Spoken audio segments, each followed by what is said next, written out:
All right, so today's lesson will be based on the AAT sample assessment 1, and that question you can also see if you log into your MyAT account. If you go to the AAT assessment, you will be able to see this question.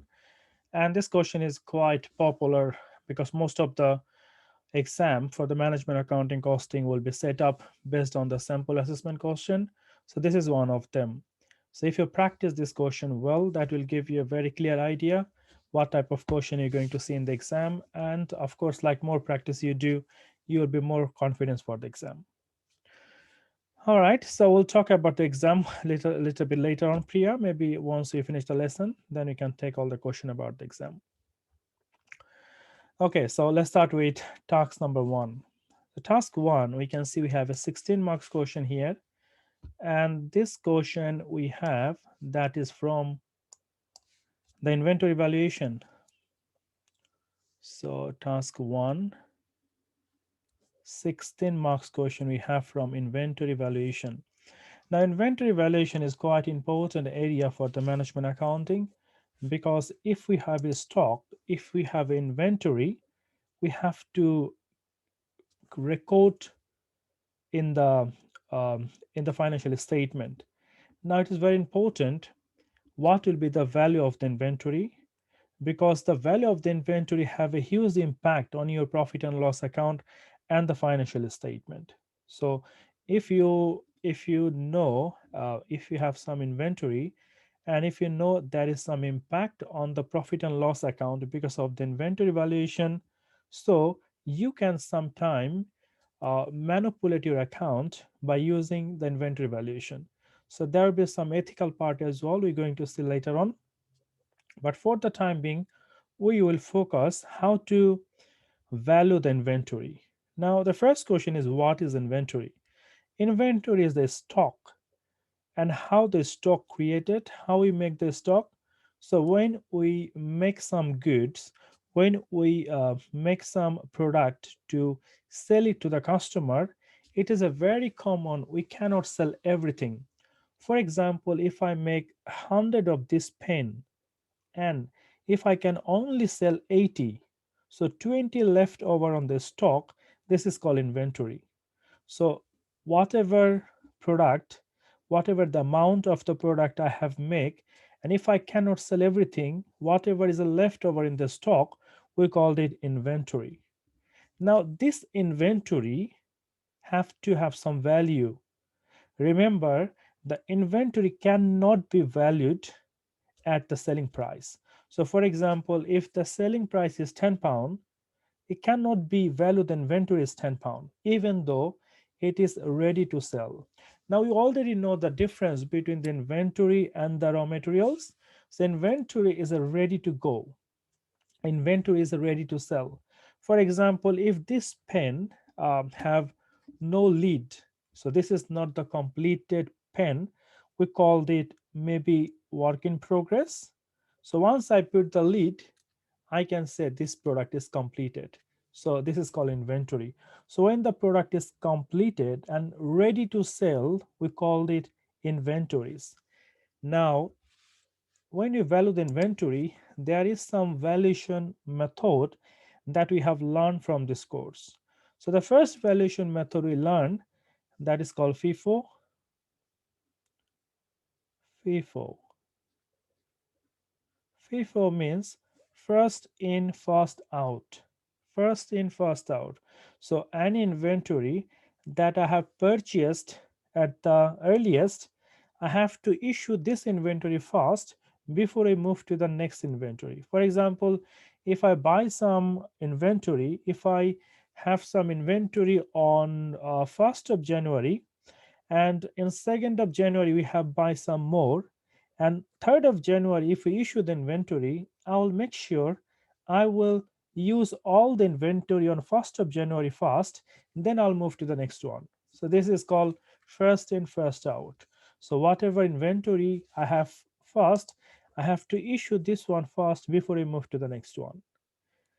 The next method we have, that is called AFCO. Now the AFCO you can also call average. the average inventory.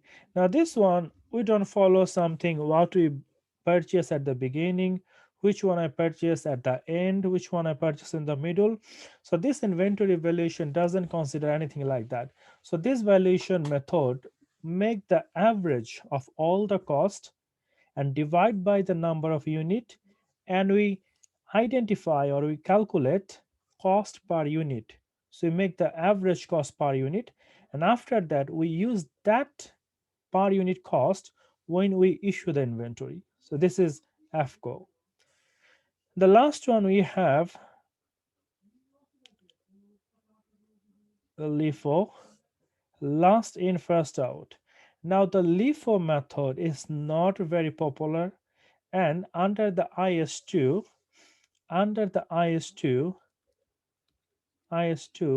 LIFO method is not allowed to use. So if we value the inventory under IS2 inventory valuation, so we cannot use the LIFO. So we might say LIFO is not very popular or not used anymore. Most of the country they focus on FIFO or FCO. So we're going to see how we value the inventory from question number 1. That will be our 16 marks question. So let's have a look this question. First we read the question. Chris Paints Limited had the following containers of red pigment in inventory. It could be anything, a just example. Date of purchased, quantity, cost per container, and the total cost. So this is the date of purchase, that's the quantity, this is the cost per container, that's the purchase cost, and that's the total. So of course if we multiply with this, with that will give you this cost. Now on the additional information we can see it says drag and drop the correct cost in the cost column of the table below to record issuing 350 of these containers on 11 December and to record the inventory balance after the issue using either FCO and FIFO. So we have to show both method, the average and the first in first out. So the question here is very simple. What happens if we issue 350 unit from here under this two valuation method, FCO and FIFO? So we have few questions. The first one is for the issue. The next one is for the balance. So the balance means after issuing 350 unit, whatever is a leftover on the stock, this is called balance. So let's try to do this question. So let's start with the first one. The first one we have AFCO issue. So you can write it down here, AFCO issue, AVCO, AFCO issue. Now the first thing we need to know how many units we have total. We have 280, we have 320, and we have 160. If we added these three, that will tell us how many units we have purchased during the month of November and December.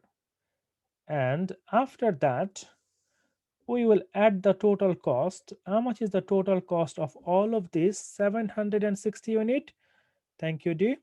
So 760 unit we have, and how much is the total cost of this 760 unit? So if we added 4480, 5280, and 2704, that will give us 12,464. Very well done, Joseph. Very well done, Tidora. So this is the total cost. This is the total unit. After that, if I want to make an average, all I need to do, I need to divide with 760, isn't it? So I'll divide 760 to make the average. We can do that. So 12,464 divide 760, the total unit. That will give me the average. Is it 16.40? Thank you, Luis. So 16.40. This is our total. This is the average per unit. Now we are doing just the working, so still don't know what is like we are looking for, but we are doing some working so that when you calculate the value, that will be easier for us. So the next step is I'm going to see what is the requirement. The requirement here is 350 unit. So if I issue 350 unit, and if the average price is 16.40, how much will be the issue value under the AFCO method? So all I need to do, we need to multiply with 350 times 1640. So that will give us 5740. 5740. So under the FCO, if I issue 350 unit and the average is 16.40, so the total value will be 5740. So all we have to do, we need to look after from here, where is the 5740, and we have to drag it and drop it here, 5740. That's it. So we're done with the number one, that is AFCO issues. The next one we have, that will be our FIFO issues. Now FIFO means first in, first out. So that means I'm going to use all the unit I have on 28th of November. Then if I still need more, then I will move to the 4th of December, then 10. So we can see we need 350 unit. So we have issued 350, and out of 350, on 28th of November we have 280. So I said from there I'm going to take 280. First in, this is the first one, the earliest one. How many unit we still need? So if we have 280 from 350, how many unit we still need? So we need 70 more. So we said I'll take 70, but this time I will take 70 from this one, 320, because all of this I already take 280. So I'm going to take 70 from the 320. I said that's fine. So 280, that will give me the value, the full value, 4480, 4480. And this 70 I have to multiply with 16.5, because 70 I'm taking from here, 320. So I said 16.5, and that will give me the value. So 70 times 16.5, that will give me 1155. And if I added this two, that will give me the value, issuing value of 350 unit under the FIFO method. So that is 5635. I said okay. So from here, from the drop down list, I have to have a look where is the 5635. So you can see 5635 is here. All you have to do, you have to drag in and drop in here, 5635. So number one and number two is done. We'll move to the next one. Now we're looking for the balance. So we said FCO balance, number three, FCO balance. Now the FCO balance, we have How many unit we have total? 760, isn't it? So from 760 total unit, if I issue 350, how many unit left? So 760 minus 350. So that will give us how many unit we have as a balance. Balance 410. Thank you, Fatima. 410. Now we already calculated the average on the top before. If you remember, we have calculated before our average 1640. So I said that's fine. We already have 1640 that we calculated before. So 410 times 1640, and that will give me the value of the balance, that is 6724. 6724. Very well done, Luis. So now we can see this one is the balanced value for the AFCO. So we're looking for now 6724. It is here. And we have to drag and drop here 6724. That's it. And finally, the last one we have the FIFO balance.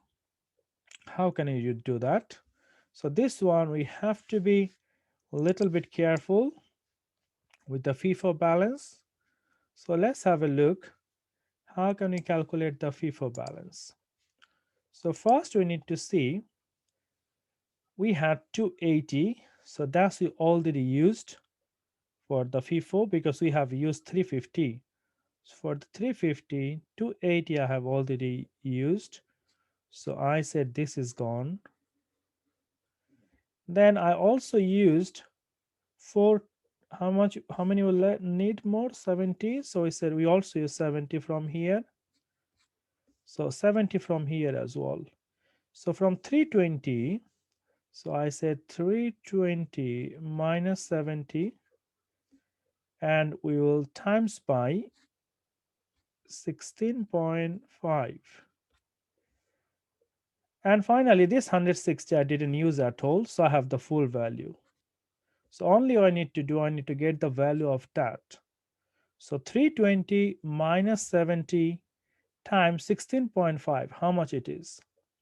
So 320 minus 70, that will give me the remaining amount of the unit from this 320. So 320 minus 70, 250 is left here. So 250 times 16.5, 16.5, that gives me 4125. So this is remaining from 4th of December. And also we have some from 10th of December. That is I never used. So I said 4125 plus 2704, and that gives me the total of 6829. So we look for this amount 6829. Here it is, and we have to drop it here. It is not guaranteed the same question will be in the exam, but if you understand how the FIFO and AFCO work, doesn't matter what type of question come, you will be able to calculate the issuing value and the balancing value. So in the exam, they will ask you either the issue value or the value of the balancing figure. So that's how we can answer all this question, and that will give us 16 marks. So this is the answer for question number 1, task 1 for 16 marks. If you have any question, you can write it down now, or we can move to the next task, that will be task 2.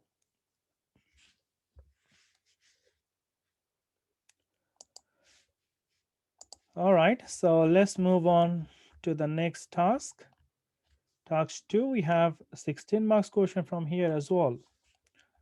Now this question is quite straightforward, and that's a journal. So let's have a look. This question says, below are extract from the Chris Paint Limited payroll for the last week. So this is the payroll record for the last week. Now all of us, you already know, payroll means the way we pay the wages and salaries to the employees. So this is the process we used to pay the wages and salaries to the employees. Remember, wages and wages and salaries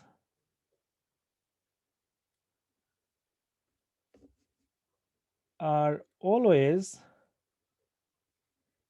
allocated to wages control account. Wages control account. So all this cost I'm going to allocate to wages control account. So that means any journal I'm going to do, the wages control will be there. Any journal I'm going to do, the wages control account will be there. Is there anyone can tell me what is the difference between the wages and the salaries? Or is it the same thing? Is there any difference between wages and salaries?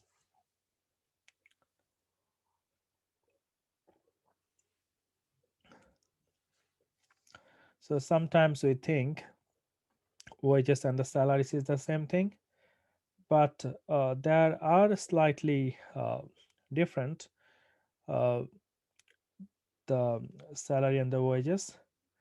Normally, the wages is calculated based on the hours. So how many hours you work, so they will multiply with the number of hours. But the salaries is basically calculated based on the yearly income. So for example, if your income is 40,000 per year, so they'll tell you your salary is 40,000 per year, they'll divide by 12, and they'll give you the fixed amount every month. But the wages can be fluctuate every week or every month, because it is normally a variable and depends on your uh, level of work, how much work you have done. All right, so this is not our concern, but the main thing we have to understand, that is all this payroll journal linked to wages control account. If you've done your level 2 of the AAT already, you know your wages control account from the bookkeeping control paper. So let's try to understand this question. In this question, we have below are the extract from the Chris Paint payroll for the last week. So we have a date, 8th of December, labor cost, paint manufacturer, production employees pay 590 hours at 10 per hour. So production employee pays. Now the question is, production employee pays, is it a direct cost or it is an indirect cost? It's very, very important to understand. So when someone is directly involved to make the product, so this is basically our direct cost. This is our direct cost. So this is the direct cost, and 590 hours and 10 per hour. So if we multiply with that, that will give us 5,900. And wages and salaries is expense. So this is our debit. So we're going to say paint manufacturer, paint manufacturer direct cost, that is debit, 5,900. Can anyone tell me what will be the credit? So this one, paint manufacturer direct cost is a debit. So what will be credit here?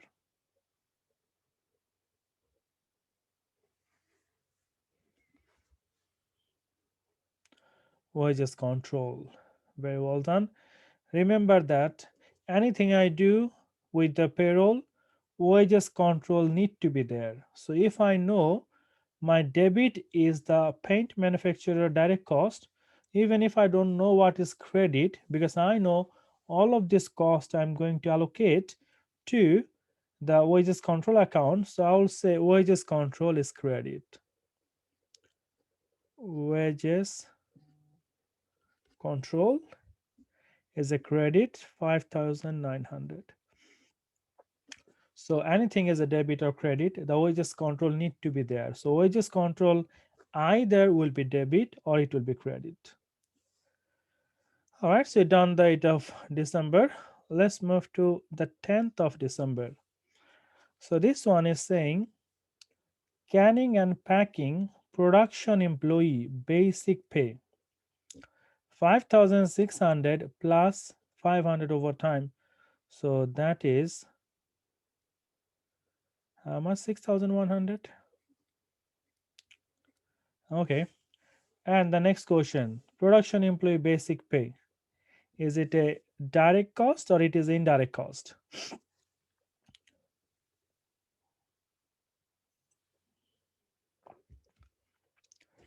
Remember, even though the question said plus overtime, you don't have to worry about it because the overtime can be part of the direct cost as well.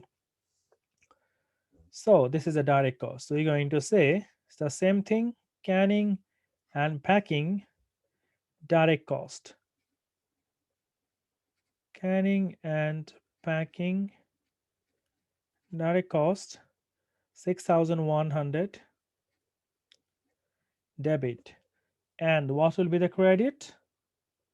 The same thing. Wages control.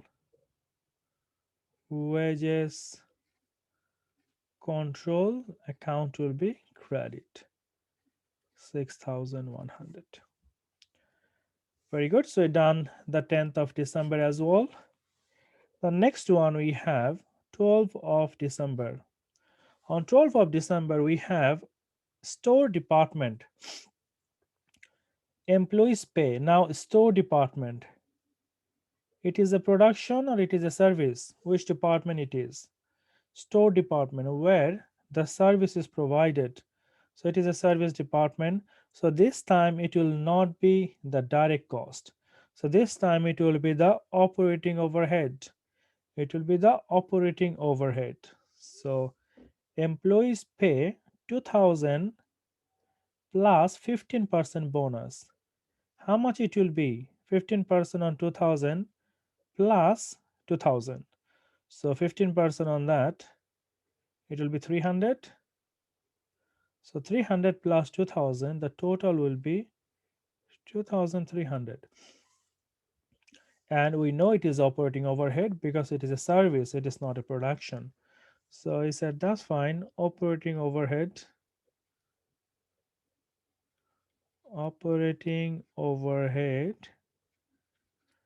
that is 2,300 debit.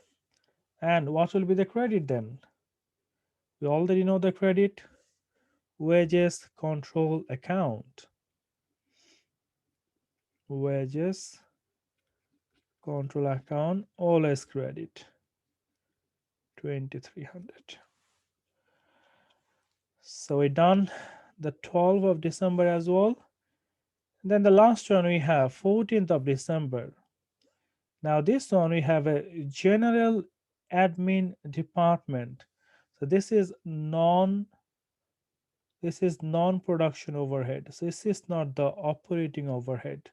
So in the overhead we have a two category. One is with the operating overhead that is relevant to the operation of the business, and another one is relevant with the admin. For example, the finance department, the marketing department, they are also have some overhead, but this is not directly linked with the operation.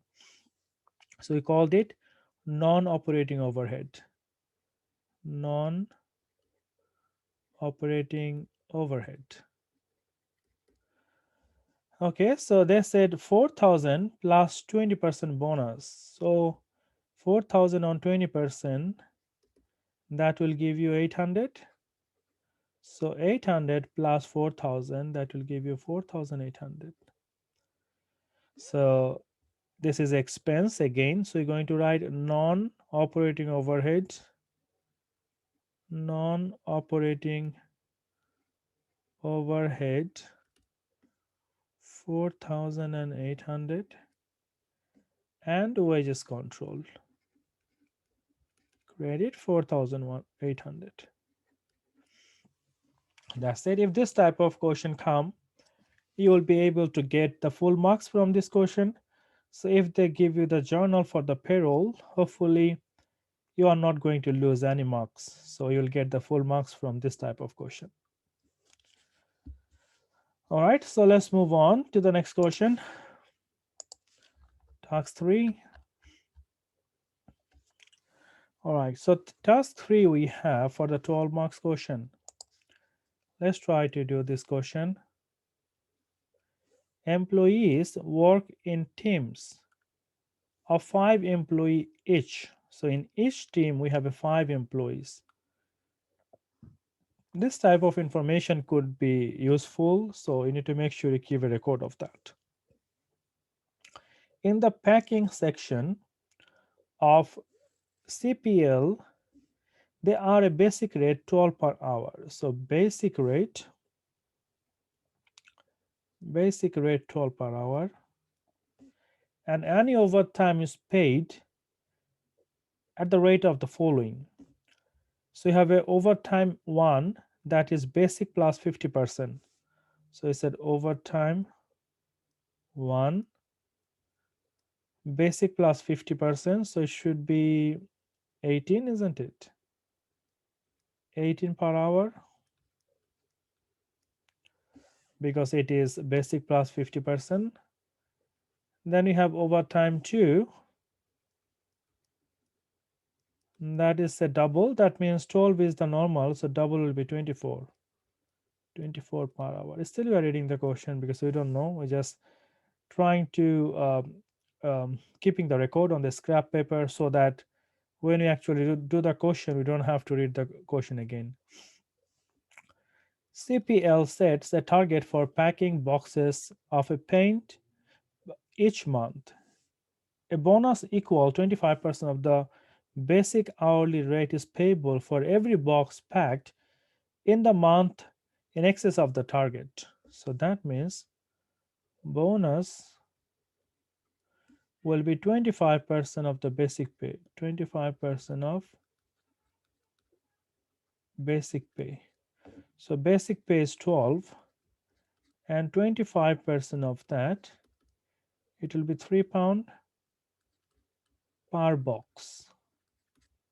So if I can fulfill the target, and anything if I can make more than the target, exceed the target, excess of the target, I will have £3 bonus per boxes. The target for December for team 3 was 2475 box.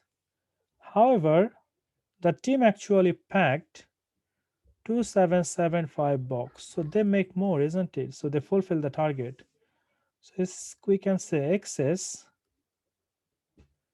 How many is excess? So they make 2775 minus the target was 2475. So how many extra? 300 boxes. And we already know for every box they will get £3 bonus. So for 300 boxes, we can say the total bonus will be 900. Very good. All team members work the same number of hours. All overtime and the bonus are included as a part of direct labor cost. So If any employee work um, as overtime and anything that is like bonus, that will be also considered as a part of the direct cost. All right, so we read the question and we have some information on our hand. Now we can actually complete the table. So complete the table, fill in the gap for the labor cost for team 3. And we know in team 3 we have a 5 people. Okay. So the first thing, the basic pay. How many hours? 700 hours. And the per hour is 12. The basic, isn't it? Basic is 12.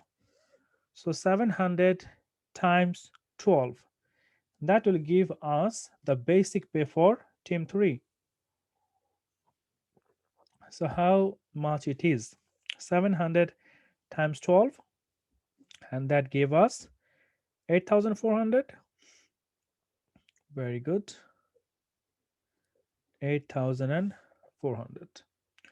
The next one is overtime rate 1. And we have calculated that overtime rate 1 is 18 per hour. So we said times 18. So how much it will be? 60 times 18. 1080. Very well done. Very well done, Adil. Very well done, Nazia. So the next one we have overtime rate 2. That is 30 hours, and per hour is 24. We already calculated that before. So that will be times 24. And that will give us 720. Very good. And finally they said total cost before the bonus. So this is the hour. And if we added this 3, that will give us the total cost before the bonus. So if we added all of these 3, 1, 2, and 3. So that will be 10,200. Very good. This is the cost before the bonus. Now, how much is the bonus payment? You already calculated that before. 900, isn't it? So 900 is the bonus for 300 boxes, and each box is £3 is the bonus. So 900. And they said total cost including the bonus. If we added this two, that will give us the total cost including the bonus, and that is 11100. 11,100. Very well done, Adil. So this is the total cost we have. So that's fine. It's not very difficult question for us. So we said we are happy with this question. Let's move on and let's see what is the next requirement we have here. Let me clear it a little bit so that we can read the question. All right, so number B, the requirement number B is asking calculate the total labor of the packing each box in the month of December. The total labor cost of packing each box in the month of December. So how much is the cost to pack one box? We need to know how many box, isn't it? Is it 2775 boxes actually, isn't it? So 2775, that's the number of box we have packed for the month of December. So we said, so this is the cost. So we need to know 2775. So this is 4, isn't it? So let's try to do that. It's very simple. This is my total cost. I still have it here. All I need to do, I need to put the actual boxes, how many boxes we actually packed. So we packed 2775 boxes, 2775 box. So for the 2775 box, the total cost is 11,100. So if we divide that, that will tell us per box the cost is £4. All right, that's not difficult, that's simple. So let's move to the next one then. The next one, we have two more questions. The first one, we have complete the following table. So they said the basic pay of the overtime. So the basic pay overtime for the year. So how much is the basic pay and overtime for each member team 3? So before the bonus, isn't it? So obviously, like, we need to understand that how much was the total cost. So it was 10,200, isn't it? So 10,200, and how many member we have? If we remember, it was 5 member, isn't it? So 10,200 divided by 5, that will give us how much is the cost for each member. So it is 2040. So 10,200 is the total cost, and there is a 5 people in the team. So if I divide with 5, that will give me the cost per person, 2040. 2040. And the next one is a bonus payable to each member. So bonus is 900, and the 5 people. See, if I divide, that's 180.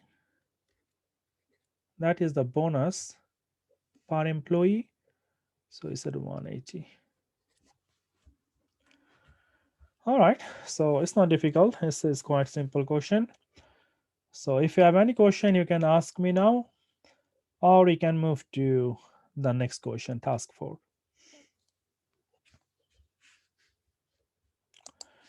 All right. So let's move on to the next one, task 4. Okay. So this task is about the appropriation and allocation. So let's have a look. Task 4, 18 marks. Hopefully Osim will have the same format of question, but it will be a little bit tricky. I'm sure all of you have done some final exam. So the exam question we have on the assessment and on the final question, that will not be same, but the format, the workings, the way we do the exam, the way we do the calculation, that will be similar. So of course, like, if you find this question easy, so hopefully the final exam will be not difficult for you. All right, so let's move to the next one. So we have a Chris Paint Limited calculates depreciation on a reducing balance basis, okay, and allocates and apportion other overhead using the most appropriate basis for each. So complete the table below to identify a suitable basis for allocating or apportioning each overhead by selecting the most appropriate option from the pick list. So let's do that. The first one, we have depreciation of mixing equipment. Depreciation of mixing equipment, the basis of apportionment. So which one we think from here is the most suitable basis for the apportionment? So we have depreciation of equipment. Now remember, the depreciation is always a link with the carrying value. Depreciation is always a link to the carrying value. Now it says equipment, so you have to find the carrying value of the equipment. So we said carrying value of mixing equipment. So this is the one we have. That will be the most appropriate basis for apportionment.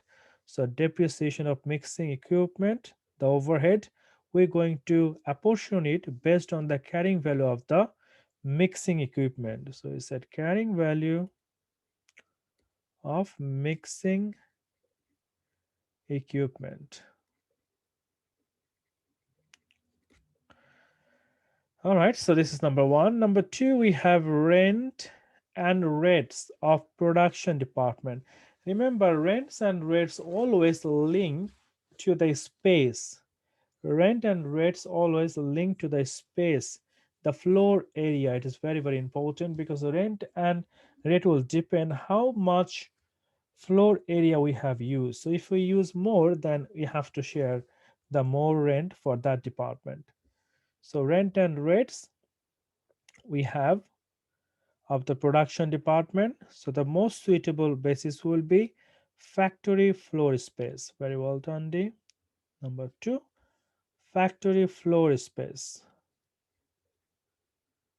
Factory floor space. All right. The next one we have quality control cost. Quality control cost will be depend how many times we have done the inspection for the quality control. If we done more and more inspection, then the cost will be more. So we have to divide with that appropriate basis of apportionment. So quality control cost, if I use the floor area, if I use the carrying value, it will not be very suitable. So you have to see how many, obviously the inspection we have make for the quality control. So we said a number of quality control inspection, number of quality control inspection. So this is the one, number three, number of inspection for quality control. Then the next one we have canning equipment maintenance cost. Now the maintenance cost will be depends how many times you have done the servicing. If you've done more time servicing, that means the cost will be more. If you do less time servicing, the cost will be less. So canning and equipment maintenance cost, the most suitable one will be time spent servicing canning equipment, isn't it? That will be the number four. So time is spent for the servicing. How much will be the maintenance cost? That most suitable basis will be how many times, how many amount of times we have spent for the maintenance. So time spent on servicing. And the last one we have canning equipment insurance cost. The insurance cost basically linked with the value of the equipment. So if the value is more, the insurance will be more. If the value is less, the insurance will be less. For example, if you buy a car and if you like to make insurance of that car, when you speak to the insurance company, they will tell you how much is the value of your car. So if the car value is really high, then the insurance amount will be high. If the car value is low, the value of the insurance will be low or the premium of the insurance will be low. So we'll say carrying value of the equipment. So is that carrying value of the canning equipment? So they're talking about the canning. So is that carrying value of the canning equipment? Carrying value of canning equipment. All right, so that's not even difficult. So that's kind of the easy question. Let's move on to the next one. This one will be the apportionment question. So let's read this question. So Chris Paint Limited has already allocated and apportioned its current value, current overhead cost for the next quarter, okay, as shown in the table below. So they already allocated the cost and apportioned. So that means there is three things, isn't it? Allocation, apportionment, and reapportionment. So they already done the allocation for us. They already done the apportionment for us. All we need to do, we need to do reapportionment. Now we already know what is reapportionment. That means the cost we have allocated, we have to move to somewhere else.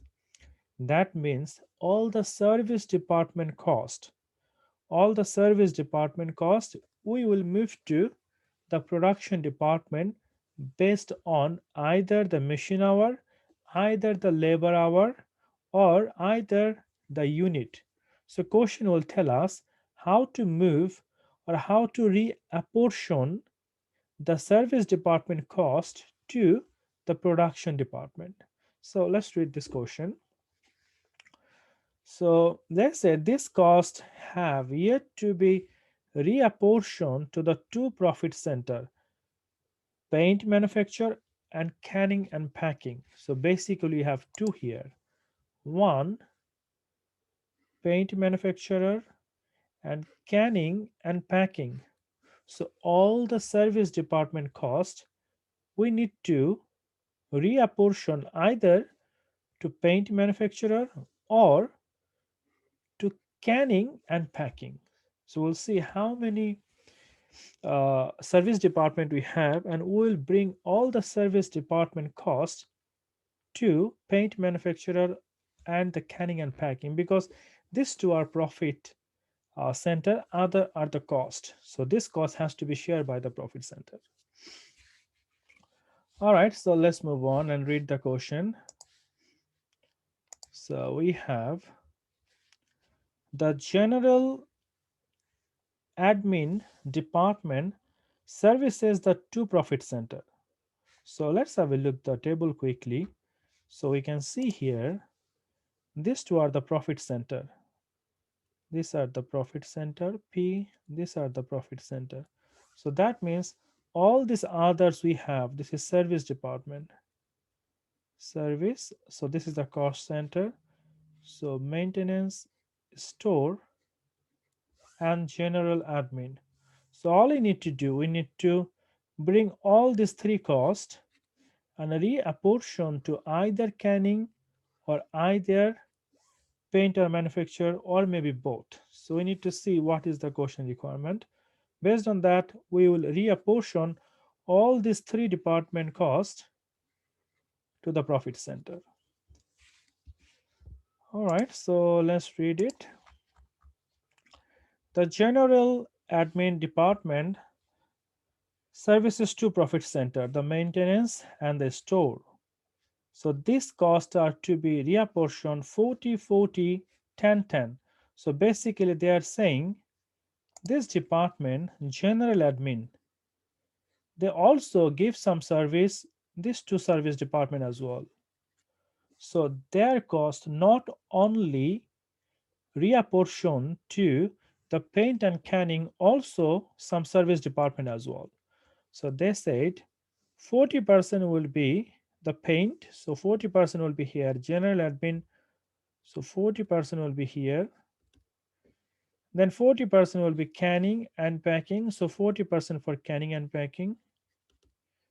And 10 for maintenance and 10 for store. So 10 for maintenance and 10 for store. This is total 100%.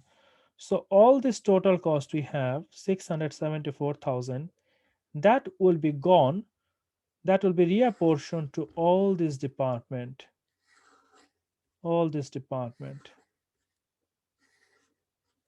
So 40, 40, 10, and 10. So this is basically called reapportionment. So that's fine, it's not difficult, we understand that. So let's write it down here. So general admin, that will be paint 40%, canning and packing C and P 40%, maintenance 10%, and store 10%.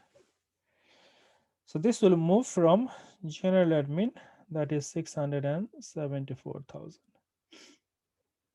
All right, that's number one.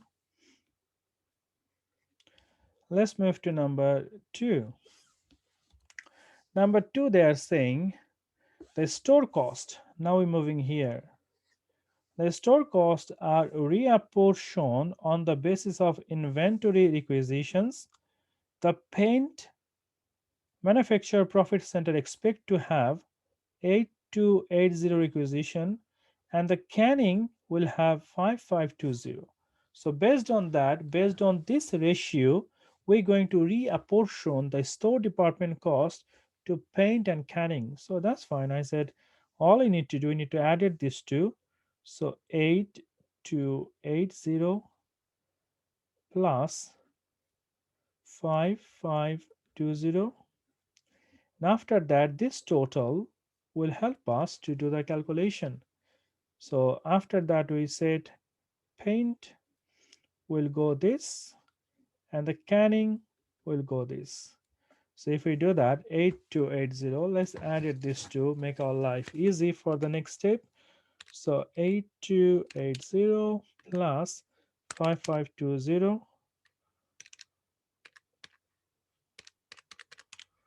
5520, that gives me 13,800. 13,800. So I can say for the paint, so 8280 over 13,800 times the total cost, whatever it is for the store. And here 5520 over 13,800 times the cost. All right, so we've done number 2 as well. And you move to number 3. So let's move to number 3. In this number 3, we're going to see what is the way of reapportion for the maintenance. They said the maintenance department reapportion costs on the basis of maintenance hour. Okay, the paint manufacturer profit center expect to use 7,000 maintenance hour and the canning and packing 5,500. The same story. So we'll add it these two. 7,000 plus 5,500, that will give us 12,500. Thank you, Nazia. So 12,500, and for the P, we'll take 7,000 over 12,500 times the cost, and for the canning and packing 500, so 5,500 over 12,500 times the cost. So we have already read the question and we have understand basically what they are saying.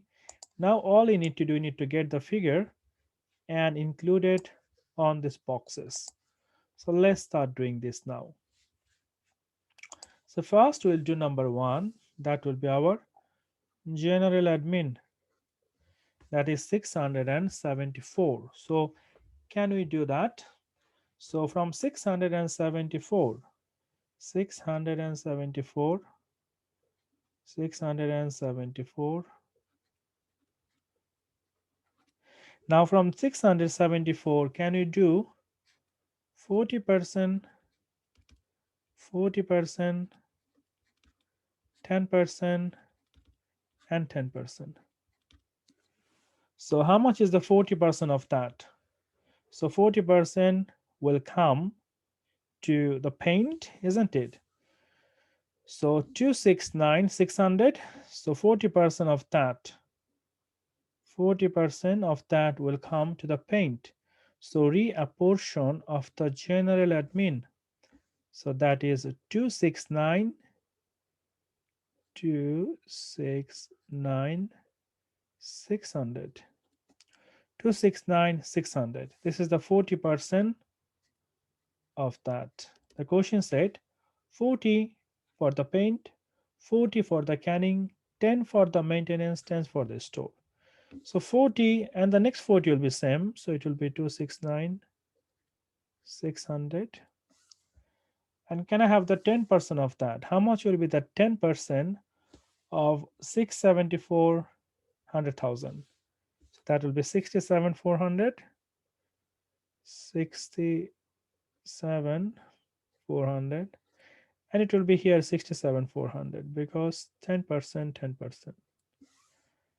That's it. So we split that. So what you understand from here, now this will be vanish. Our general admin, that has to go. So I'm going to write minus 674,000, because this is no more. All of this I split it in this line. So all this general admin now have split it between all of this other department.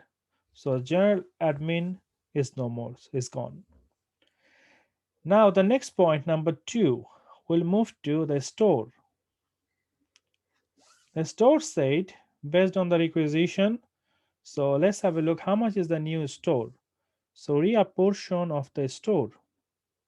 But first I need to know how much is the store, isn't it? So if I added this plus this, that will give the new store.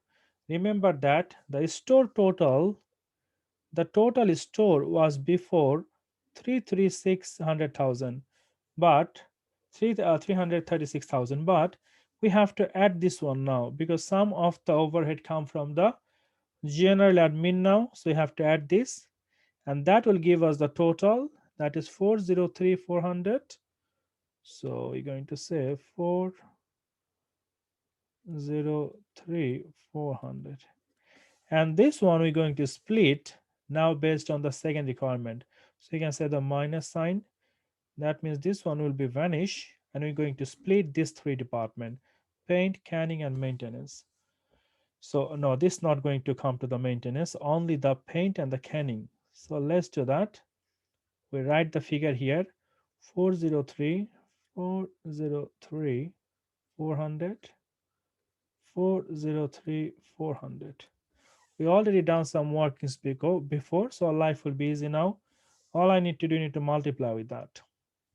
So if we do that, for the paint, how much it will be? 242,040. Okay, 242,040. And for the canning, how much will be for the canning? 161,360. Okay, 161,360. All right, so if we added this two, should be equal to that. Now this is vanished. We have moved this two to paint and the canning. Now the next one we have for the maintenance. So let's do the maintenance now. The maintenance, we have already the workings. So can we have the total amount of the maintenance? So that is this plus this, 356,000 plus 67,400. So that will give us 423,400. 423,400. All right, this one we're going to split between now. We put the minus sign so that we understand we are moving from here to the paint and the canning. So all we need to do, we need to write this one: 423, 400, 423, 400. And that will tell us how much will be for the paint and how much will be for the canning. So for the paint is 237,104. So 237,104. Thank you, one. Very well done, Nazia. And for the canning, so how much will be for the canning? 186,296. Okay, 186,296. Very well done, Nazia. So that's it. So we have almost done everything. You see, it look like it's a big question, but it's not difficult question. So all we need to do, we need to add it now, all this paint. So from here we have this plus this plus this plus this, and the canning we have this plus this plus this. That will give us the total. So for the paint, okay, we have 197,9744. And for the canning, how much is the canning?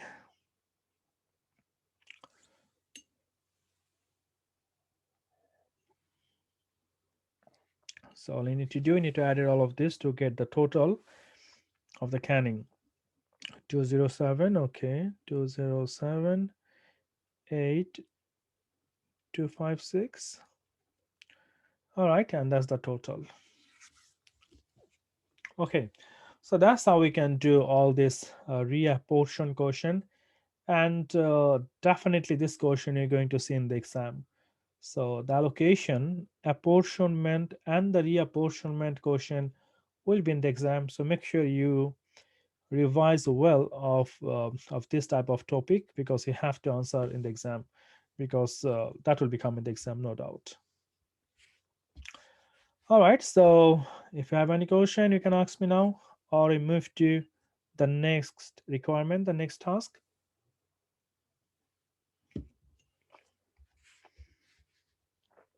All right. So we're trying to discussing everything very slow. Hopefully, you will have no question. The reason I'm trying to explaining more and going a bit slow so that you understand very clearly.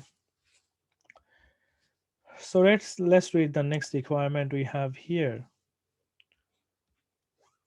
Another overhead is machine running cost. Another overhead is the machine running cost. The estimated cost for the next quarter is 630, which consists of a fixed element and the variable element. So inside of the 630,000, we have a portion of fixed and portion of variable. They said the fixed element is 60%. So 60% is a fixed, and the rest is variable. That means 40% is variable. Okay, so can we calculate the figure for that? 630 times 60%. 630,000 times 60%, how much it is? So we can get the figure for that. 378. So we said fixed is 378,000. And how much is the variable? 252. 252,000. Very well done, D. Very good one. So now the next point here is the fixed element of the total cost to be apportioned between the paint and the canning. Ratio is 56 and 44. The fixed one, isn't it? Fixed element. So from here, 56% will go to uh, the paint, and 44%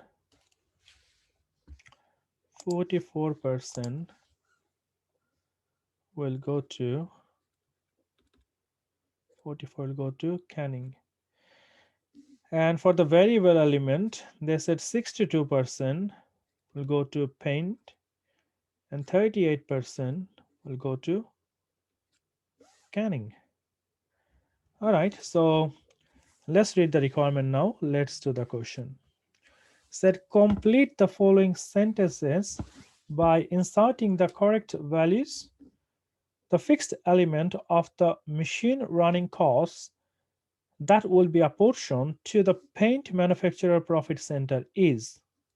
So fixed element of the machine running cost, how much it will be.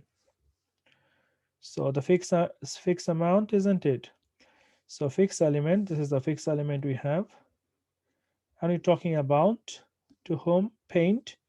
That is 56% of that. So if you do 56% of that, that will give you how much? 211,680. Very well done, Theodora. Very well done, Nazia. Very good one. Then the next one. The next one is saying the variable element of the machine running cost that will be apportioned to the canning and packing. So canning and packing. So that will be the 38% of the variable, isn't it? So that is how much? 97, 95, 760. That's it. Very good, Daniel. Very well done, Julia. So that's it. That's not a difficult question. That's quite straightforward. So my advice will be when you'll do the question, you should have a scrap paper in front of you And when you read the question, you write the question number on the scrap paper, and you just make a note whatever you think you need when you do the actual question. So when you read the question, make a note for that. That will make your life very easy to answer the question. All right, so let's move on to the next one. So task 5. The task 5 is all about the same question, I think, but this time is we have to calculate the overhead. So let's read this question. 15 marks. CP Limited has the following information about the two profit center. So we have a paint and we have a canning. That's fine. And we have some information here. We have a budgeted direct labor. We have a budgeted machine hour. So we have a two things, direct labor hour and the machine hour. Now, for which one we're going to use labor hour or which one we're going to use the machine hour, that will be depends on the question. So question will tell us, question will give us the clue. So for the paint, I'm going to use the labor hour or I'm going to use the machine hour. Or for the canning, I'm going to use the labor hour or I'm going to use the machine hour. The question will give me the clue. So of course, like after reading the question, I can decide which one I'm going to follow. Then we have actual labor hour, we have actual machine hour, then we have a budgeted overhead and the actual overhead. So this all information we have. So we have a budgeted labor hour, we have a budgeted machine hour for both department, both center. Then we have a actual labor hour and the actual machine hour for both profit center. And finally, we have the budgeted overhead and the actual overhead, because we still don't know the question. We're just trying to understand what it is we have so far. So look like we need to look for the overhead absorption rate, because this is the information we use when you calculate the overhead absorption rate. Okay, so let's have a look what they're saying here. Say calculate the budgeted overhead absorption rate, that means OAR, overhead absorption rate, for the paint using the machine hour. So that means for the paint, I'm going to use the machine hour, and for the canning and packing, use the labor hour. It's very, very important to read the question. Otherwise, you will not know which one you're going to use for which profit center. After that, they're asking budgeted over absorption rate per hour for paint and per hour for the canning. But we think we need the information. So let's quickly write it down some information here. So we said paint, and we have canning. So we have a budgeted direct labor hour 70328864.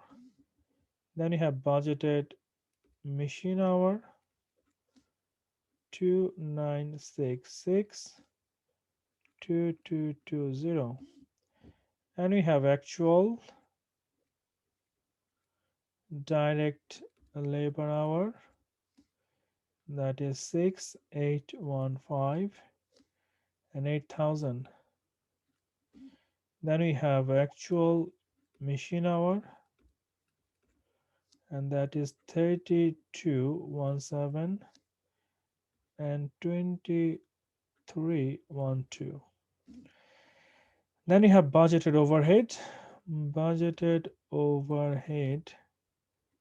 185 375 223 060, and the actual overhead 179 425 215 404. All right, so this is all the information I need to complete the question. So let's have a look at that. Now the first question we have to calculate the OAR, overhead absorption rate, OAR. are. First for the paint, next for the canning. And we know the formula of the overhead absorption rate, isn't it? So we know budgeted overhead over the budgeted activity. Same thing, budgeted overhead over budgeted activity. So all you need to do, you need to use the formula for that. So the first one we have budgeted overhead. How much is the budgeted overhead we have for the paint manufacturer? So we have this one 185, then 375. So 185, 375. And how much is the budgeted overhead we have for the canning? That is 223060. All right. Now we need to see which one I'm going to use for what. So for the P, for the paint, they said use the machine hour. Use the machine hour, isn't it? So how many is the machine hour we have? The budgeted machine hour for the paint. That is 2966, isn't it? 2966. So 2966, 2966. Correct me if I write the wrong figure, because sometimes reading is very hard from writing this thing. And for the canning, how many hours we have for the canning? They said use the direct labor hour. So you're going to use the labor hour, that is 8864, isn't it? 8864. And if we divide, that will give us the OAR, that is overhead absorption rate. So for the first one, for the paint manufacturer, how much it will be? 6250, 6250. Very well done, Daniel. Very well done, D. Very well done, Nazia. Very good, Tidora. So we have, and the next one we have 25.16. Very good. So you're going to write this one 62.50 and 25.16. All right, so we have done this one, the first overhead absorption rate. So all you need to do, you need to read the question very carefully in the exam, because if you choose the wrong amount, you will get the wrong result and you will lose the marks for that. So this is the first one is done. Move to the next one. The next one we have, now suppose for a quarter two that the overhead absorption rate for the paint manufacturer profit center had been based on direct labor hour. So this time they said the paint will be based on the direct labor hour, okay, and was 28 per hour. So they already calculated that 28 per hour. The actual overhead was 213,000. That's the actual, okay, and the actual labor hour is 7,400 hour. I'm sure you remember the under and over absorption. So under and over absorption, basically all we have to remember, we ask ourselves. So we need to ask ourselves the question, did we absorb more or less? If we absorb more than the actual, that is over absorbed. If we absorbed less than the actual, that is under absorbed. For example, for this question, 7,400 is the actual hour. Remember, always use the actual hour. Always use the actual hour when you calculate the over or under absorb.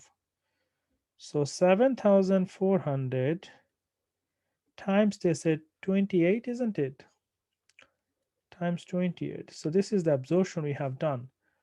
So overhead incurred and overhead absorbed. So incurred means the actual. Remember that. Incurred means the actual one. Incurred means the actual one. So actual is 213. So 213, 200. That's the actual. And overhead absorb 207, 200. So this is the one we absorb. 207, 200. Now don't look at the actual.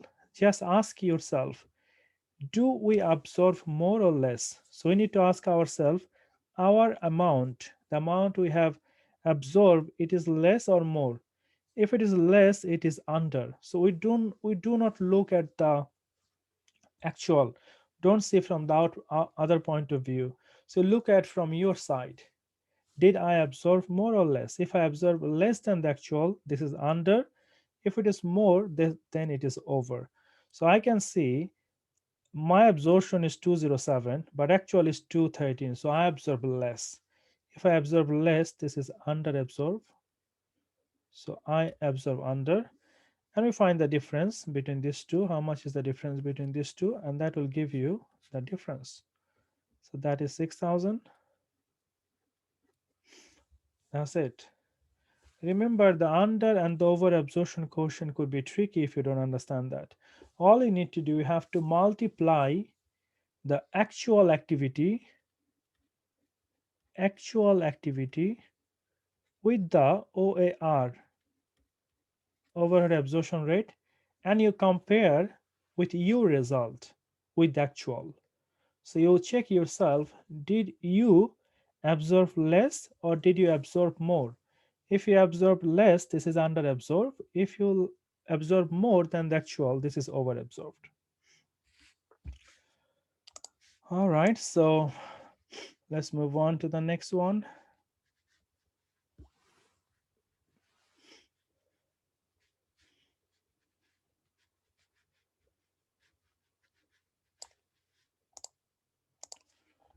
The next one we have number C. They said refer to the information for quarter one at the start of the task and complete the following sentence. In quarter one, overheads for the canning and packing profit center. So canning and packing, the next one. So what will be the overhead, under or over, and how much will be the amount? Can anyone try that? I'll give you 2 minutes. Can you tell me the figure for that? So you can see here, this is the OAR, and that's the actual number of the hour. So if you multiply these two, that will give me the overhead absorbed that I did. So how much it is if I do that? So that will give me 201, 280, isn't it? And the actual is 215. So did I absorb more or less? The question is, my absorption is less because actual is more. So I would say it's under absorb.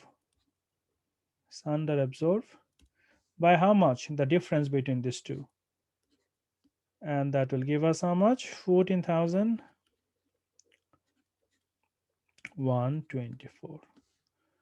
14,124. Remember that this type of question can be tricky. So make sure you concentrate on the exam. So all you need to remember, you have to multiply the actual number of activity with the OAR, and after that you compare with the actual. If you absorb more, then the actual it is over absorbed. If you absorb less, then the actual it is under absorbed. All right, so hope you understand this question. So let's move on. We can take a break. So it's 7:30 now. Let's take a break, half an hour. When you come back, then we can start from task 6. So I'll see you in half an hour time. So 8 o'clock we'll meet and start from task 6. You can make your name for the attendance. All right, in this task number 6, we have a question from the marginal costing and the full costing. So of course this question is a very common question in the exam. uh, Almost every exam you're going to see the difference between the absorption costing and the marginal costing, and how you guess basically calculate the prime cost and all of this. So let's read this question first. It says task 7 for 25 marks.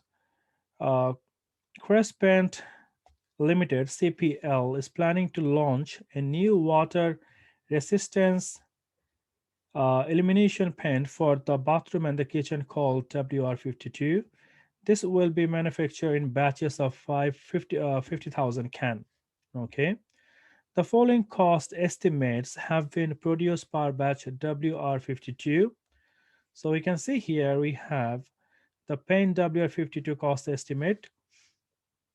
So let's have a look at that. So we have a cost, the direct material per batch. So direct material cost, we have 103. Direct labor, we have 105. Variable production overhead, we have 84,000. Fixed production overhead, we have 34,000. And admin and selling, we have 41,000. That's the total cost. So all you have to do, you have to find some value based on the requirement. So let's have a look at the first one. The first one is asking calculate the estimated prime cost. Calculate the estimated prime cost. Remember the prime cost. The prime cost means the direct cost. So if the question gave you a lot of cost, all you need to do, you have to add the direct cost only and to find it out how much is the prime cost. So from this question, we can see we have a direct material and we have a direct labor.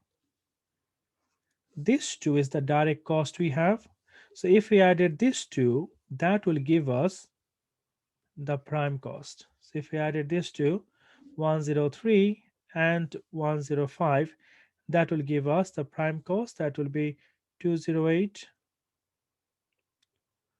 So prime cost is basically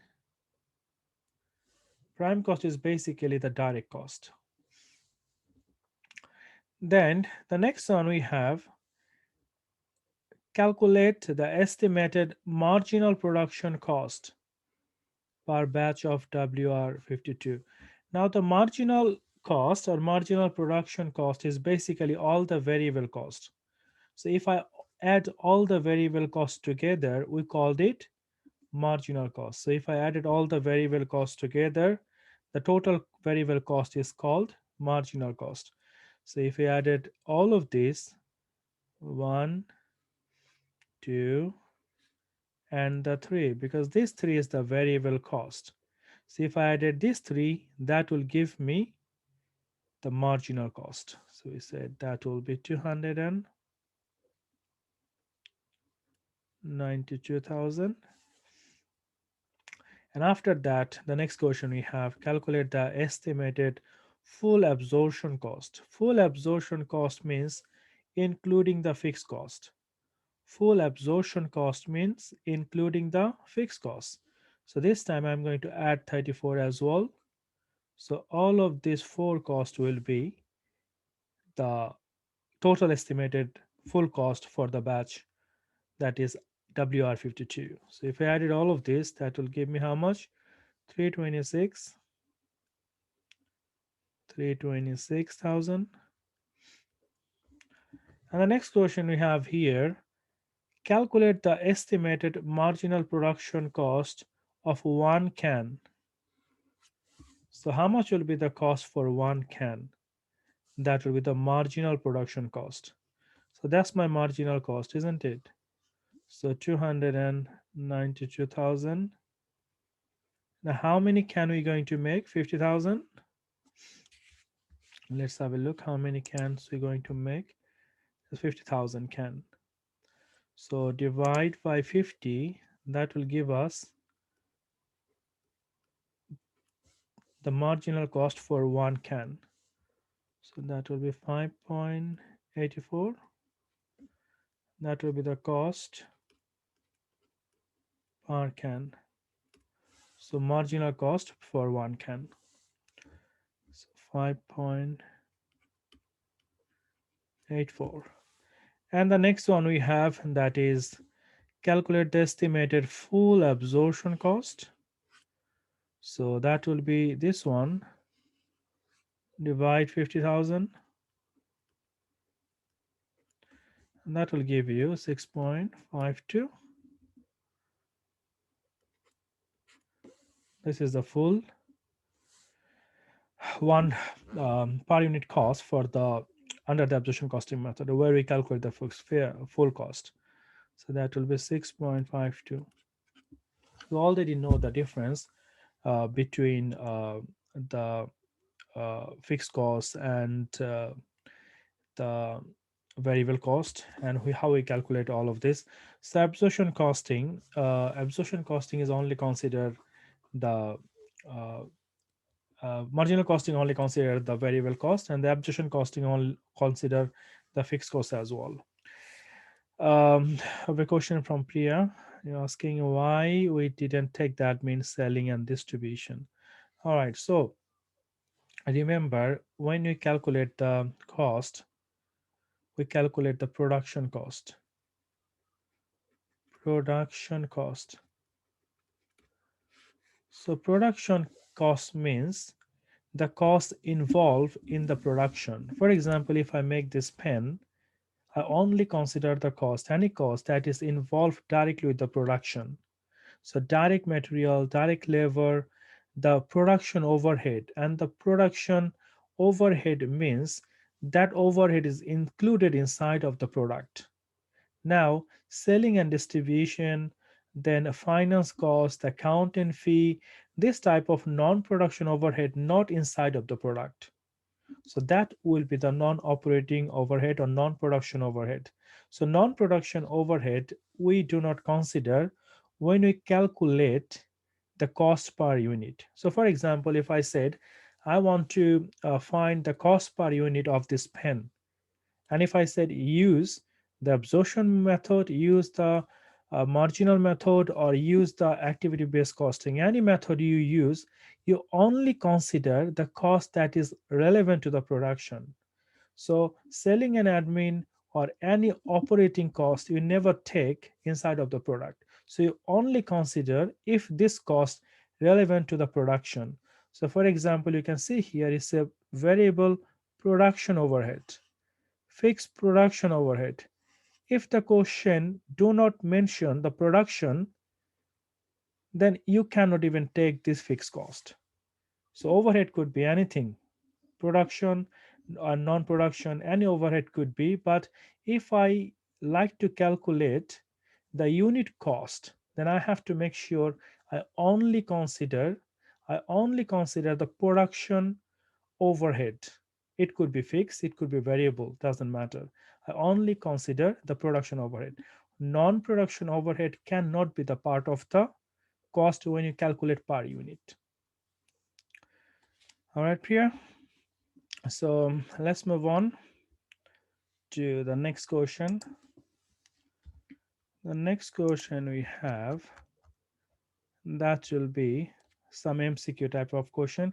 So this type of question will be also in the exam. So all you have to do, you have to select the multiple choice question, and this type of question will be quite fast for the answer purpose, and you will get you the full marks, because this type of question you will just pick the right answer and you'll get the full marks for that.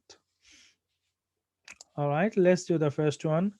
Number F says which of the following cost would never be included in the CPL inventory valuation? So they said CPL follow the marginal costing, isn't it? CPL follow marginal costing. Now, if you follow the marginal costing, which one will never be included on the inventory valuation? We have a marginal cost, we have a period cost, we have a prime cost, and we have a product cost. So we have to understand the difference between the period cost and the product cost. So there is two things, period cost and the product cost. So period cost means when we consider the fixed cost rather than as a whole but not inside of every product. For example, let's say I have absorption cost and I have a marginal costing. So I said direct material, direct labor, and let's say fixed overhead. Now, on the absorption costing, I take direct material. On the marginal costing, I take direct material. For the absorption costing, I took direct labor. On the marginal costing, I also take direct labor. On the absorption costing, I take the fixed overhead, but on the marginal costing, I never take the fixed overhead. So in marginal costing, I charge all the fixed costs as a period cost, as a period cost. So in the marginal costing, I always charge all the fixed costs as a period cost, but in the absorption costing, I charge fixed cost as a product cost. That means if I use the absorption costing method, the fixed cost already inside of every single product. But if I use the marginal costing method, the fixed cost is not inside of every single product. So, which of the following costs would never be included in the CPL inventory valuation? The answer will be period cost. So, inside of the inventory valuation, we do not include the period cost. All right, move to the next one. We have which of these an example of unethical behavior by one of the CPL accounting technician? So, which one look like unethical? The first one is says calculating profit objectively rather than subjectively. Now, the objectively and the subjectively, so objective and subjective is a two word is a little bit complicated. Subjective means the word the something you cannot convert into monetary value. For example, if I ask someone how good this person is and how good this customer service is. So, for example, you went to Tesco and we said the customer service of Tesco is really good. And if I said how good, you said very good. And if I said, can you convert into the monetary value? Can you tell me like the customer service of Tesco, uh, the good is like £100 and the Sainsbury is maybe £80, Asda is £70. Can you convert into monetary value? So you might say, no, I cannot. I can only say like they are good. So I cannot say good means how much. So it is subjective. So when something is basically not uh, quantitative, is qualitative. So that time is mainly subjective. For example, when we calculate the goodwill, sometimes we said it is subjective. Why? Because you feel the reputation of your company is really good, really high. So you can put the higher value of the goodwill for your company. Maybe someone from outside, he don't believe like the goodwill is that value for your company. So this type of information is subjective. And objectively, like you have to be fair, like you don't be biased. So this information is very clear. So when you show the information very clearly, this is called objectivity. The next one we have valuing inventory so as to maximize the profit. So basically, the way you value your inventory so that you can show more profit. Then treating CPL cost as confidential, allocating CPL cost between the product objectively. So basically, which one look like is unethical from your point of view? So from here we can say maximizing the profit. Maximizing the profit is basically unethical. So for example, you cannot do something like valuation of the inventory so that company profit become higher. So you cannot do something that because of that the profit of the company increase. So this will be very unethical. All right, the next one we have, why might CPL decide to allocate its cost between the products of different departments? So, what do you think? What could be the possible reason they want to allocate the cost in different departments? So, this is called segmental profit. So, when you have a two department, for example, A and B, you want to show the profit separately so that you can see actually how much I'm profit make from A and how much profit I'm making from B. So it's very, very important. So if you make the profit segmentally, so you can see actually which department or which product give me more profit, which one give me less profit. So that's why they might want to allocate the cost in different department, so not as a whole. So rather than showing all the expense for one company, you might say I'll allocate the cost based on the different department so that I can see which department incur how many costs and which department have how much income. So this is called segmented profit or segmental cost. So whatever you say, segment means you make the segment of the different department of the product. So that will be this one, segmented profit. All right, so let's move to the next one. Then the next one we have, which of the following does its management control? So which one is basically controlled by the management? So we have the department variable cost, then department total variable and fixed cost, the department total cost and the revenue, the department total cost, revenue, asset, and the liabilities. Which one of the following does its management control? So which one is under control of the management? So normally the management is responsible for the cost and the revenue. So the total cost and the revenue. So if this type of question come, you have to give the very precise answer, because if you made a mistake, you will lose the full marks. So department is basically, the management basically control the departmental total cost and the revenue. uh, in this book or every single exam, so obviously we have a lot of chapter. So if you can read some chapter, like not just the activity, not just the question, if you read actually the book, the chapter have a lot of information. If you read this information, you will have more knowledge and you will learn more, and that will be helpful for the exam as well. All right, so let's move to the next one, task 7. Task 7 we have from the CVP analysis, and that question sometimes come in the exam.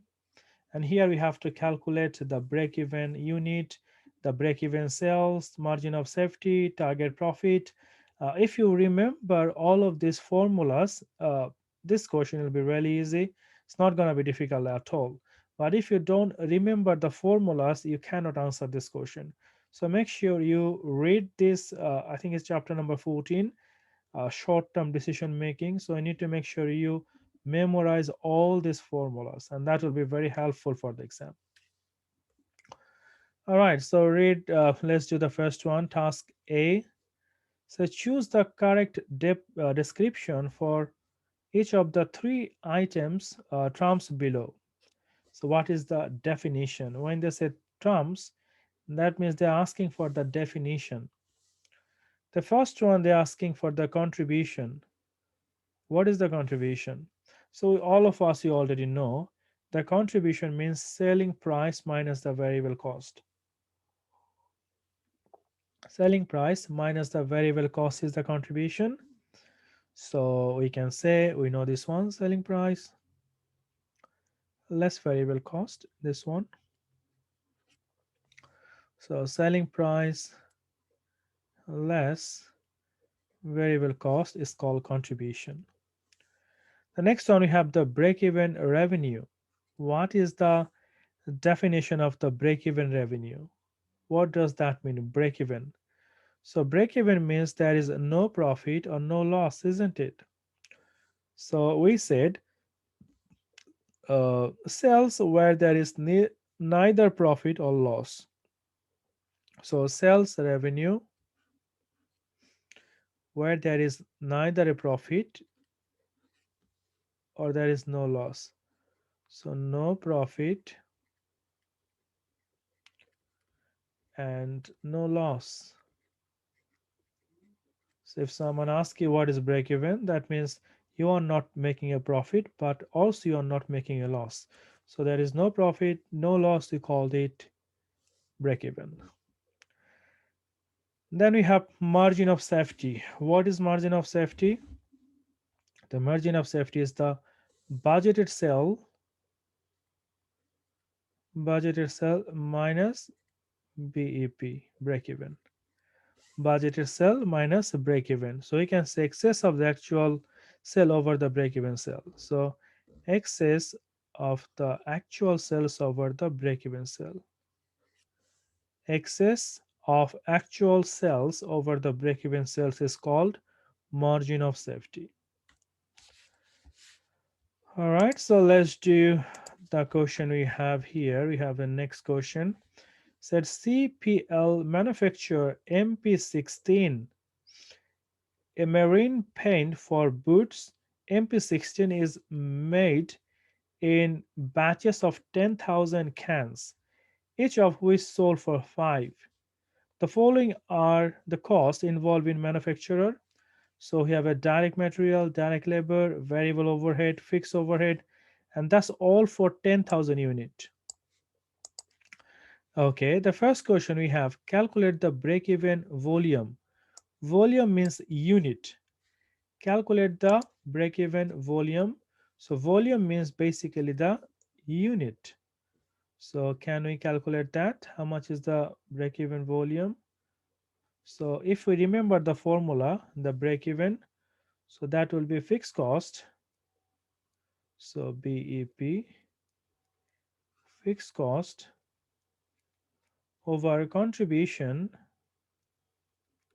per unit. Fixed cost over contribution per unit. So we have to identify how much is the fixed cost here. So they said the fixed overhead is 57,000. So that's my fixed cost. And contribution per unit. So I have to know how much is the contribution per unit. I have the selling price 5. And I have to know the contribution. So I have a 3 variable cost. So if I added these 3, that will give me the total, and I divide by 10,000, that will give me the variable cost per unit is it 3. So let's say the selling price is 5 and variable cost is 3. So the contribution is 2 per unit. So I said contribution per unit 2. So how much will be the break even? Is the variable cost 2 or the contribution to Nazia? So contribution, okay, very good. So if we divide 57,000 divide 2, that will give us the break-even unit. So let's do that. 57,000 divided by 2. And oh, this is the contribution. Okay, so we need to divide by 3. That means the variable cost is 2. So all you need to do, you need to add it all this variable cost, divide by 10,000 can, and that will give you the variable cost per can. So 57,000 divide 3, that is give you 19,000. So 19,000 is the BEP. So 19,000 can is the break-even unit. The next one we have, calculate the break-even sales revenue. That's quite simple. If I know the 19,000 unit is the break-even unit, all I have to do, I have to multiply with 5. And that will give me the revenue. That is how much? 95,000. Very well done. That's 95,000, the total of the sales revenue. All right, let's move on to the next one.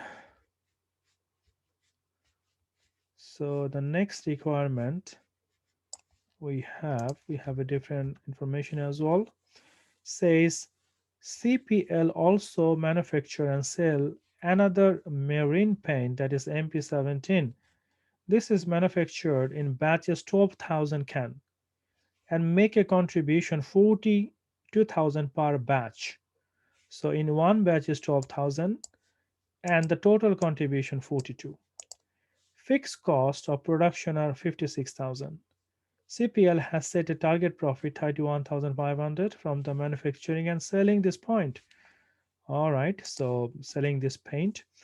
So calculate the margin of safety. Margin of safety is the budgeted sale. So budgeted sale minus BEP. So budgeted sales minus BEP is your margin of safety. So the question mentioned if CPL sells 20,000 can.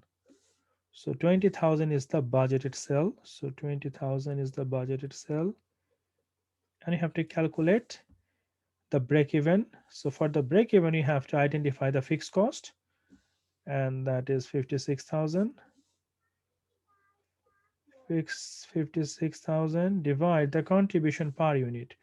My total contribution is 42,000 for 12,000 unit. So if I divide, that will give me the contribution per unit. So 3.5. Thank you, Nazia. So 3.5. So now we can have the break even. So 56,000 divide 3.5. How much it is? That will give you 16,000. So 20,000 minus 16,000. So the difference is 4,000. This is your MOS, margin of safety. Very well done. So 4,000 is the MOS, margin of safety. The next one we have, how many cans of MP17 must CPL sell to reach its target profit 31,500? That's the target profit. So if we remember the formula for the target profit, TP, the target profit is fixed cost plus target profit divide contribution per unit. Fixed cost plus target profit over contribution per unit. So we can see the fixed cost is 56,000 from the quotient plus the target profit is 31,500 and the contribution per unit we have already calculated 3.5, and that will tell us how many unit I have to sell if I like to make a profit 31,500, and that is 25,000 can. That's it. So this type of quotient, this CVP quotient, or the short-term decision-making quotient, it will be very like useful for you if you know all the formulas. If you know the formulas, this quotient is nothing. But if you don't know the formulas, this quotient could be very difficult for you. All right. So if you have any question, please let me know. We move to the next question, task 8.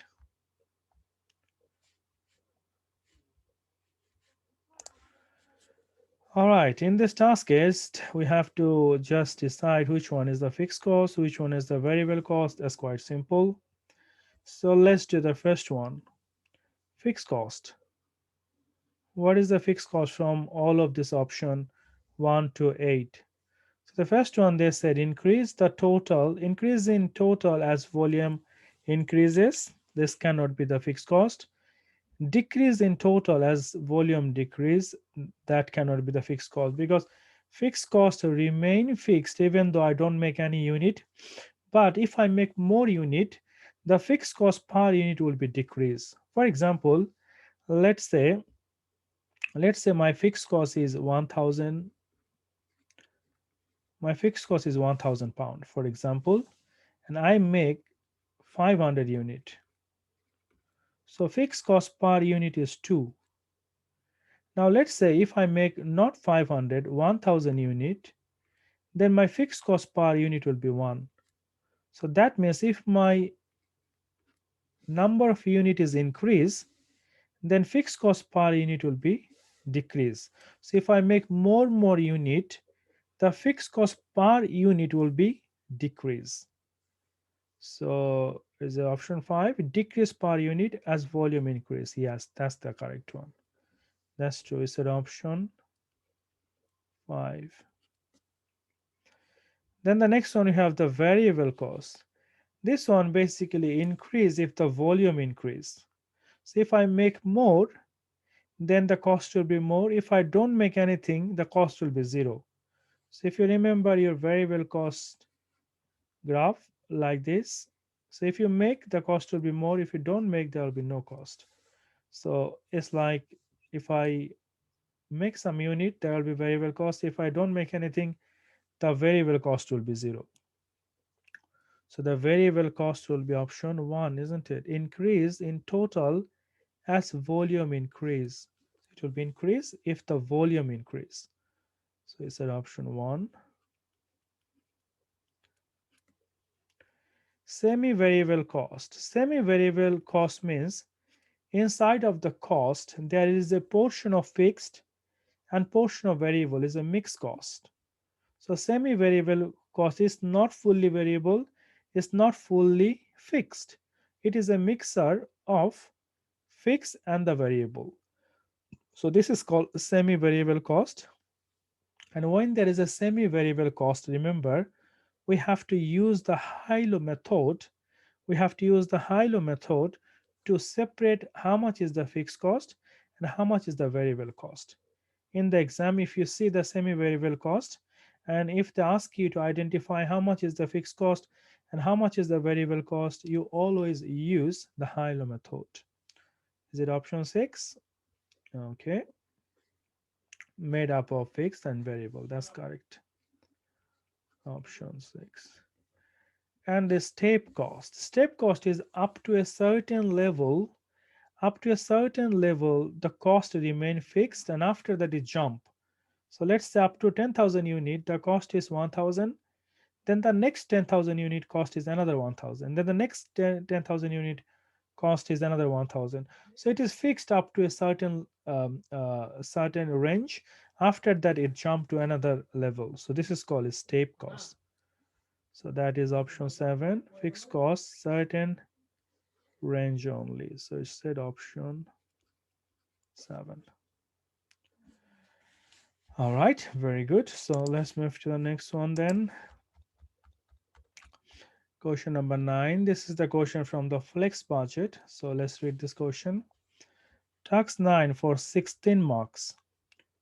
CPL has budgeted to manufacture and sell 50,000 can of gloss paint GL78 in December. However, due to shortage of solvent, it was only able to manufacture and sell 45. So the plan was 50 make and sell, but because of the demand goes down, we sold only 45. CPL costs are all variable except the fixed overhead. Okay, so basically the plan was 50 and actually it is 45. So that's all right. So all you need to do, you need to make the flex budget now. So all this cost, all this variable cost, not the fixed, except the fixed, all this variable cost, we have to change based on the 45 because that was my plan. The budget is the plan. That was my plan. I'm going to make 50,000 and sell 50, but actually I could have sold I only sold 45. So all my costs now need to be changed, and after that I'll compare with the actual. This is called flex budget. When you change the original budget based on the actual activity, this is called flex budget. First, let's do the sales revenue. So how much will be the sales revenue for 45,000? So we need to find first per unit. So total sales revenue is 2 to 5,000 and the number of can is 50. So all you need to do is to divide. So 2 to 5 over 50, isn't it? Let me write it down in the corner maybe. So all you need to do, you need to have total sales revenue 225 for 50,000 unit. So that will give me the selling price per unit. If you multiply by 45, that will give me the total sales for 45,000 unit. And that will be how much? 202, 202 500. Okay, 202 500. Very good, Adol. All right, and after that we'll do the variance. The variance will be not the budgeted, it will be between these two, the flex and the actual. Now, sales revenue, if the sales is more, it is good for us. So we can see our sales based on the budget is 202, but actual sales is 207. So actual sales is more than the expectation. So how much is the difference here? 207 400 minus 202 500. So the difference will be the variance, and it is a positive or it is a negative. What it is it a favorable variance, isn't it? It is a positive variance because my sales is more than my expectation. So according to my plan, my sales supposed to be 202, but actually it is 207. So more than my plan, so it is a good for me because it is a sell. But remember, if it is a cost, it is opposite. If the cost is more than my expectation, is it bad for me? But if the sales is more than expectation, that is good for me. So this is a favorable, that's why it is a positive. Let's do the direct material now. The same way, the total cost, and we divide by 50,000 times by 45,000, and that will give me the direct material cost for 45,000 units. So that is 40,680. Very well done, Nazia. Very good, Thidora. And after that, we find the difference to get the variance analysis. So this time, my actual is more. This time, my actual is more than the plan, and it is a cost. So it will be a adverse or it will be favorable. What it will be? It will be adverse, isn't it? Because it's a bad. If the cost is more, it is not good. Cost is more, it is not good. Then variable overhead, the same way. How much will be the variable overhead? 36,400 divide by 50,000 and times by 45,000. That will give you 32, okay. 32,760. And after that, we have to find the variance. So actual is less, so that will be favorable. 1150. Very good. And the fix, we don't change the fix, remember that, because fixed overhead remain fixed. So I'm going to write the same thing, 754,800.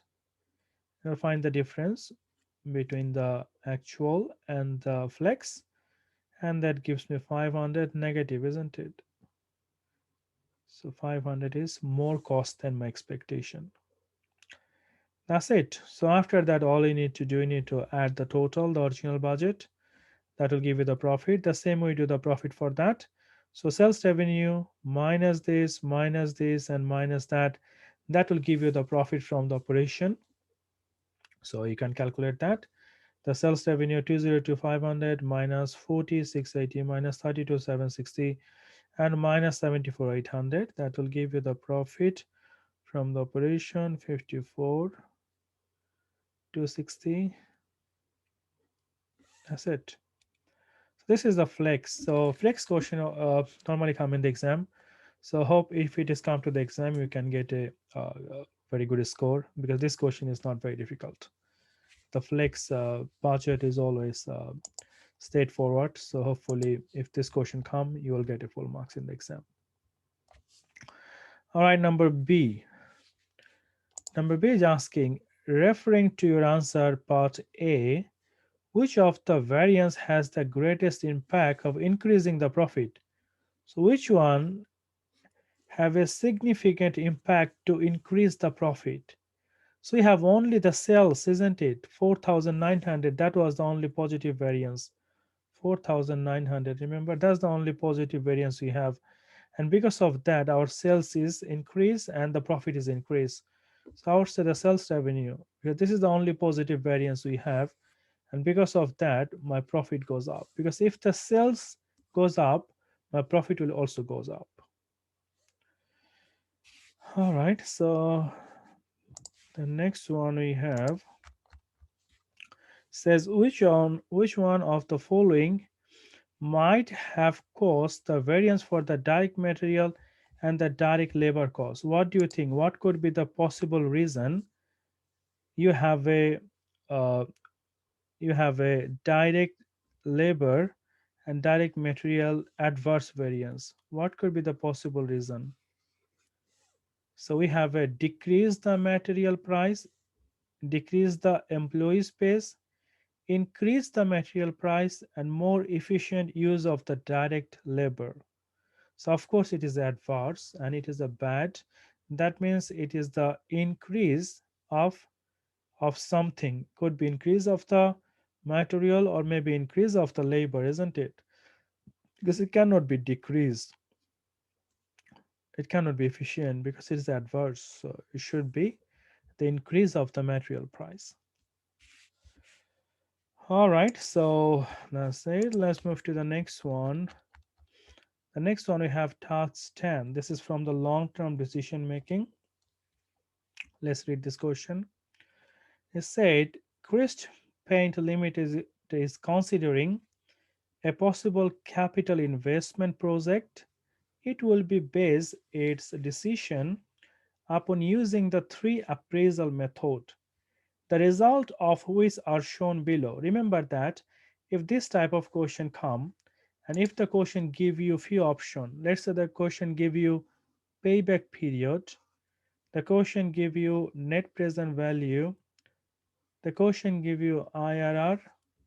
Remember, even though payback said no, the IRR said no, and if the NPV said yes, then the overall decision will be accept the project.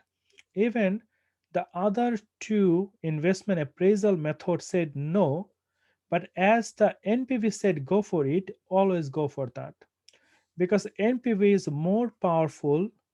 So this is the powerful one than over the other two. So if the payback said no, if the IRR said no, but if the NPV said yes, I'm positive, so go for the investments. Overall decision will be accepted. All right, let's read the company policy. The appraisal method, the first one we have payback period. They said company policy is 2.5 years.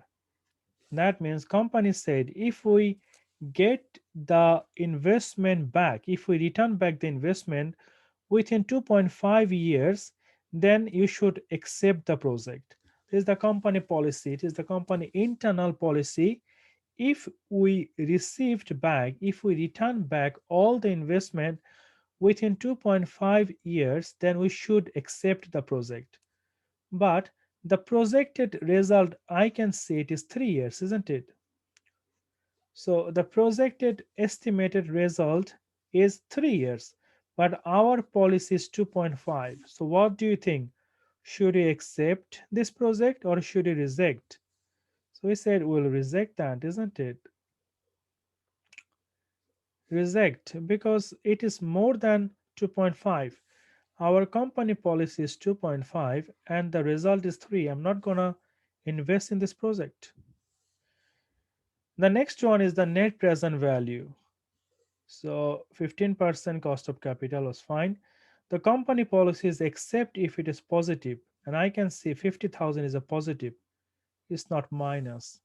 So should I accept or should I reject based on the NPV? So NPV said if it is positive, then accept it, and I can see it is a 50,000 positive. Even it is £1 positive, still I should accept it. I said accept. And the final one, they said internal rate of return said must exceed the cost of capital. The cost of capital is 15%. They said it has to be more than the cost of capital. So we can see the cost of capital, my cost is 15% and the return is 14%. So it is not exceeding, isn't it? So my cost is more than the return. Should I accept or should I reject? I said reject it because it is not accepting. It is not exceeding my cost. So I'm not going to invest in this project. Now we're going to go to the box. So the first one said payback. So I'm going to say rejected because it is more than 2.5 years. That will be number one. So number one.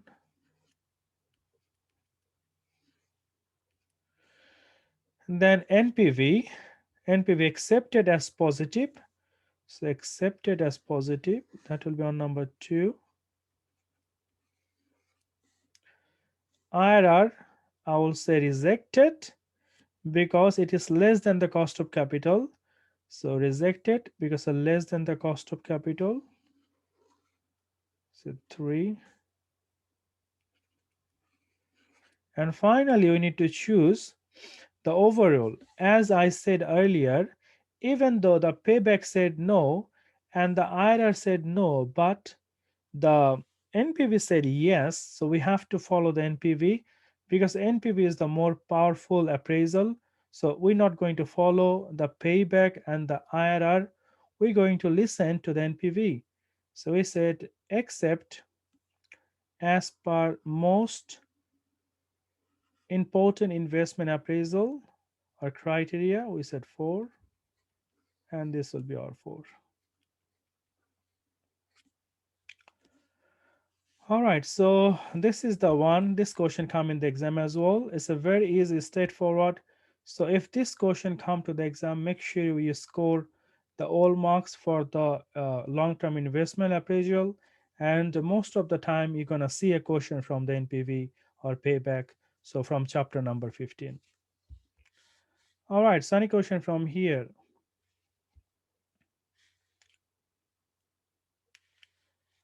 So that's fine.